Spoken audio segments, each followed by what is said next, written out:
এবার আসুন কুরবানি কাকে বলে।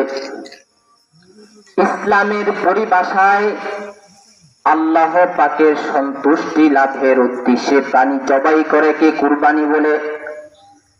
কুরবানি একটা আনন্দের বিষয়, কুরবানি একটা আত্মতৃপ্তির বিষয়।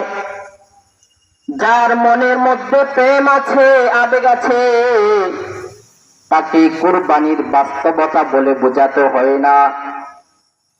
একজন মানুষের মনে যখন কারো প্রতি ভালোবাসার উত্তাল তরঙ্গ সৃষ্টি হয়, সে কারোর প্রতি আসক্ত হয়ে পড়ে।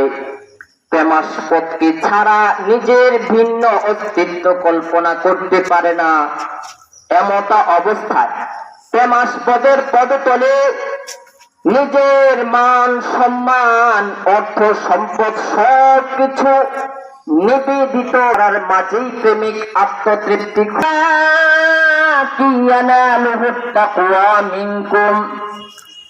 ও বান্দা, তোমাদের কুরবানির পশুর রক্ত গোশত মাংস কিছুই আমি আল্লাহর কাছে পৌঁছে না, বরং পৌঁছে হলো তোমাদের মনের তাকওয়া। এখন বুঝতে হবে তাকওয়া শব্দের অর্থ কি। তাকওয়া শব্দের অর্থ হলো ভয়, খাউফুন শব্দের অর্থ হলো ভয়, খাশিয়াতুন শব্দের অর্থ হলো ভয়। তাকওয়া বলা হয় আল্লাহর প্রতি ভয় প্রদর্শন করে নিজেকে গুনাহের থেকে বেঁচে থাকার নাম হলো তাকওয়া। পয়গম্বর নবী বলেন, আত্তাকওয়া হাহুনা, আত্তাকওয়া হাহুনা। পয়গম্বর নবী তিনবার জবাব দিয়েছেন, তাকওয়া হলো এটা অন্তরের থাকার জিনিস, চোখ দ্বারা দেখা যায় না। সাইয়্যিদুনা হযরত ইব্রাহিম আলাইহিস সালাতু ওয়াস সালাম দীর্ঘ ৮০ বছর পর অনেক দুআর মাধ্যমে কষ্ট মুজাহাদার পর আল্লাহ তাআলা তিনাকে একটা সন্তান দিলেন ৮০ বছর বয়সে, যার নাম রাখলেন ইসমাঈল। ছেলে যখন বাবার সাথে চলাফেরার বয়সে উপনীত হলো, তখনই আল্লাহ তাআলা চাইলেন তার খলিলের মনের অবস্থাকে পরীক্ষা করতে।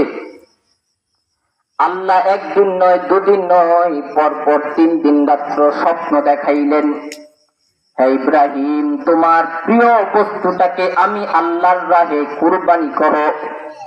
নবীদের স্বপ্ন ওহী হয়ে থাকে, নবীদের বুঝার কোনো শেষ নাই, নবীরা বুঝে থাকেন স্বপ্ন ওহী, নবীরা বুঝে ফেলেছেন।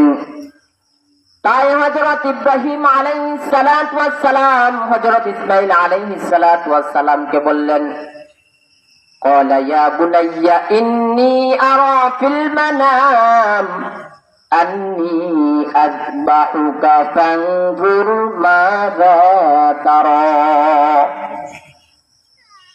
হযরত ইব্রাহিম আলাইহিস সালাতু ওয়াস সালাম ইসমাঈল আলাইহিস সালাতু ওয়াস সালামকে বললেন, ও আমার প্রিয় সন্তান, আমি স্বপ্নে দেখলাম আমি তোমাকে আল্লাহর রাহে কুরবান করছি, এতে তোমার কি অভিমত?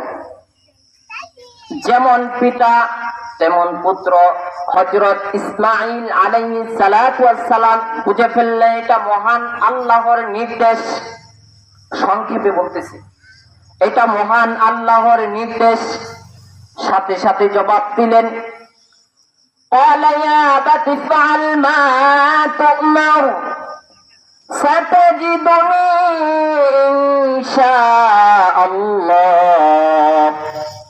إن شاء الله من الصابرين।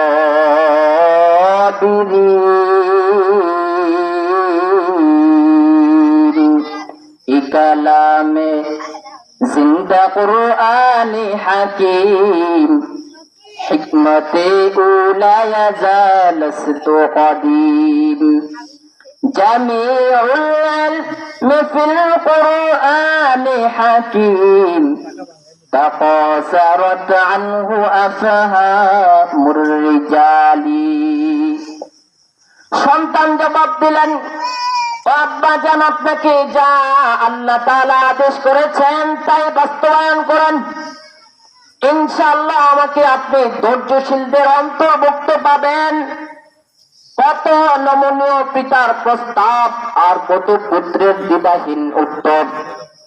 ঐতিহাসিকগণ তিনাদের কিতাবের মধ্যে লিখেছেন, হযরত ইসমাঈল আলাইহিস সালাতু ওয়াস সালাম পিতাকে শুধু সহযোগিতা করেই ক্ষান্ত হননি, মহান আল্লাহর হুকুম পালনে স্বীয় সন্তান হযরত ইসমাঈল আলাইহিস সালাতু ওয়াস সালাম আর পিতাকে সহযোগিতা করেছেন।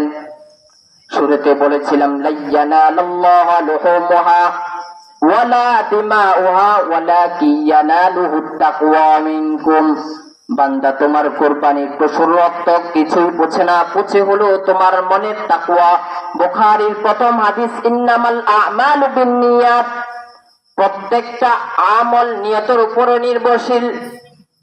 অতএব যেহেতু আমাদের কষ্টের টাকা, গামের টাকা, হালাল টাকা আমরা আল্লাহর রাহে কুরবান করতেছি, যেন আমাদের কুরবানিটা সহি হয়, নিয়তটাকে সহি করে আমরা কুরবানি করব এবং শুরু থেকে শেষ পর্যন্ত যেন আমাদের প্রত্যেকটা কাজ নিয়ম মাফিক হয়, নিয়ম মেনটেন করে করতে পারি, তাহলে আমার কথা হবে সার্থক।